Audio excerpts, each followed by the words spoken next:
Phoenix went 25 of 26 from the stripe in game one, while Milwaukee got to the line only 16 times and made just 9 of them. Those numbers are interesting. Shannon, how concerned should Milwaukee be about Phoenix getting a favorable whistle here? Skip, I'm sure it is frustrating. The Bucks only allowed 26 or more free throws just twice this postseason, game 2 against Miami, and then again, obviously, in game 1. And the Suns took the second most free throws in the NBA, 18.7 a game, but they set an NBA record with making 24 consecutive free throws in game 1. Skip, Milwaukee's a jump shooting team.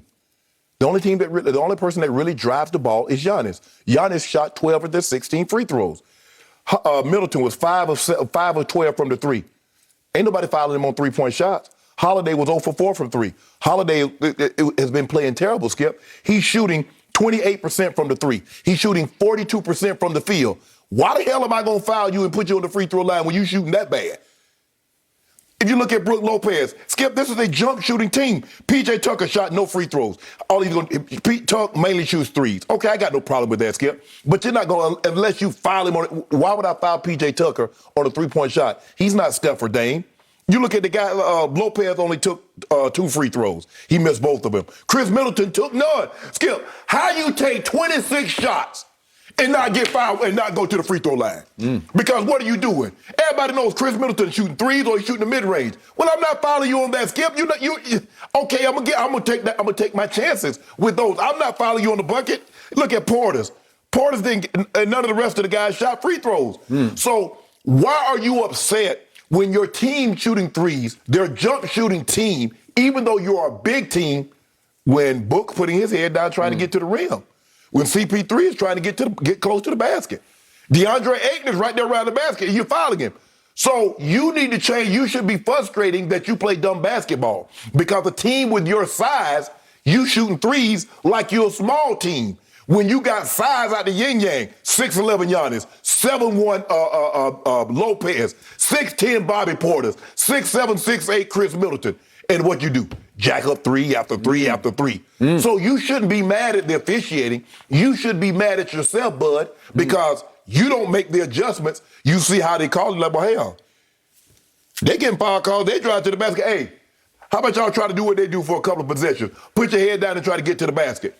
Well, Giannis does that. Giannis shot 12 foul attempts. It's not the Suns' fault that he only made 7 of them, Skip. They shot 16, Giannis shot 12 because Giannis is the guy that's trying to get to the rim, trying to get to the basket. All the rest of the guys are perfectly content, selling for threes, a jump shot. So I don't think the officiating, they make it seem like the Suns shot 40 and they shot 10. Well, Skip, drive the ball and stop shooting threes in mid-range, and you'll get some foul calls. Okay. So you might be absolutely correct about game 1. But if I am the Bucks, I would step back from this, and this is what I would be concerned about. Chris Paul has been the president of this league's player association for 8 long years, and he hasn't done a good job. He's done a great job, and I don't know how he's done 2 jobs at once, play basketball and run the players association. But he has done that. And I can make the case that Chris Paul is the most respected player in this entire league, even a little above LeBron and certainly above a Kevin Durant, who on ability would be up there, but not on overall respect. So is that fair to say? Yeah.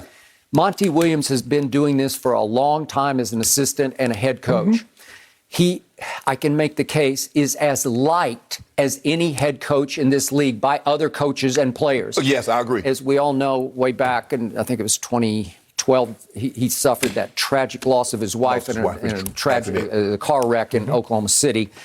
And he's just a good man who's becoming a great coach right before your very eyes. So is there a groundswell among referees leading all the way up to the front office that wants to see Chris and Monty finally get their rings at these stages and ages of their career? I don't, Skip, as much as I believe the players respect Chris Paul, and I believe and the officials respect Chris Paul and respect Monty Williams, I don't think that's the case. I just think the thing is that one team, I know what Bud's trying to do. You know what he's trying to do, Skip. That's what Phil Jackson and Pat Riley. No, it's just everybody. That happens in every playoff series. I got that. But I'm showing you the big picture here because what did we see? What happened to the Suns? How much did the Suns benefit from missed calls, during the Clippers series. Shall we count the ways? Let's go back to game 2. It changed the whole series. This is what's been happening. This is the Chris Paul effect to me, because the Clippers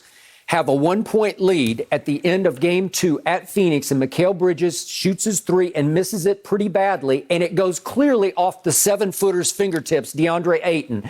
And I wouldn't make a big deal out of this, except that ends the basketball game. There's 0.9 seconds left and the Clippers are up 1. So all they have to do is touch the ball in bounds and the game is over.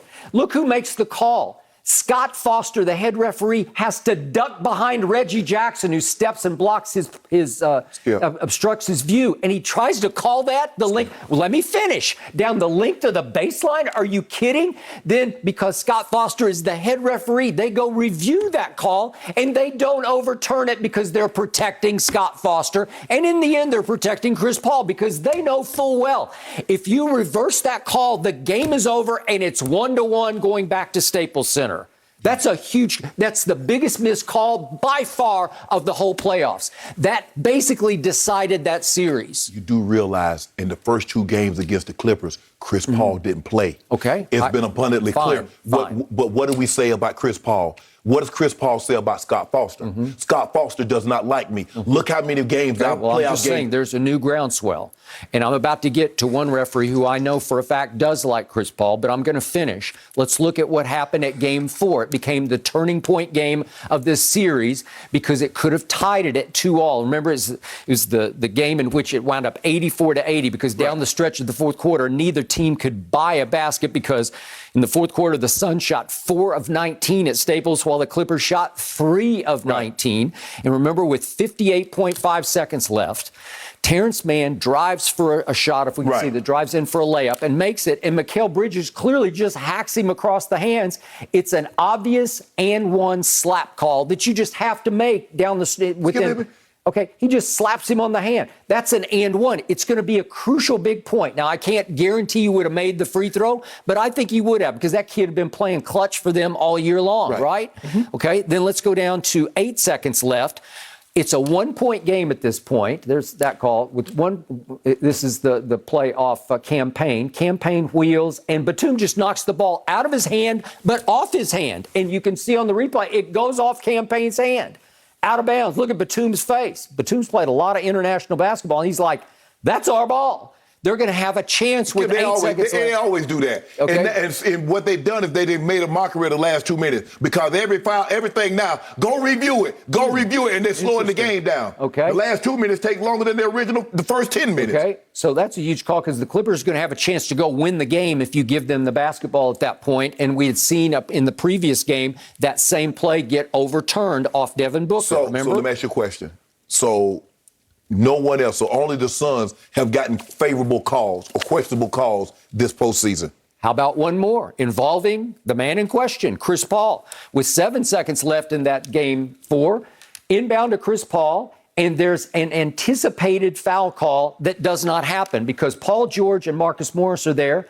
And I'm sorry, it's Pat Bev. Pat Bev hit him in the eye. No, didn't even touch him. Nobody touches him. And Chris Paul flops. It's an all-time flop. It's an all-time flop. And falls down, and that's called traveling. That's called Clippers ball. That's called... Pat Bev got him in the face right there. Got him in the face right there. Yep. Got him in the face. I saw it. I see no contact. Right there. I see no contact. I see no contact. He got you. Sorry. Good call. Look at Batum jumping up and down like we didn't even touch him. Right there. Got him in the face. No, he didn't. He just swiped at the air. Got him. So Chris Paul wheels and flops and falls down, and it's got to be called Clippers ball, but it's not. No. Oh, interesting. So that brings me to. But that ain't got nothing to do with Budenholzer. Okay, so that brings me to Mark Davis, one of my favorite officials. In fact, he may be the best referee in the NBA. And yet, I know for a fact that Mark Davis has been friendly with Chris Paul for many years, dating back to his days in New Orleans. So who is the head referee for Game 6 at Staples, which is obviously crucial because it's going to be a closeout game? It's Mark Davis is the head referee. Did Chris get favorable calls in that game? Well, he didn't need them because he just shot the Clippers out of the gym. But then it did make me a little suspicious when we turned right around for Game 1 at Phoenix.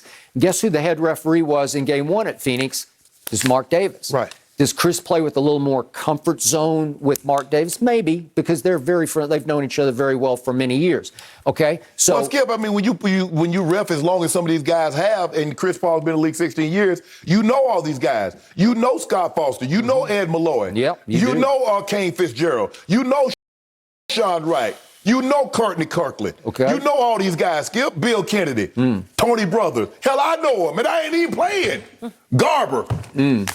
Okay, I'm just saying that sometimes the sort of narrative gets planted in the psyche of referees. This is Chris Paul's time and turn. Right. This is it. Let's, in their point of view, let's be favorable to them. Let's not stick it to them. Right. And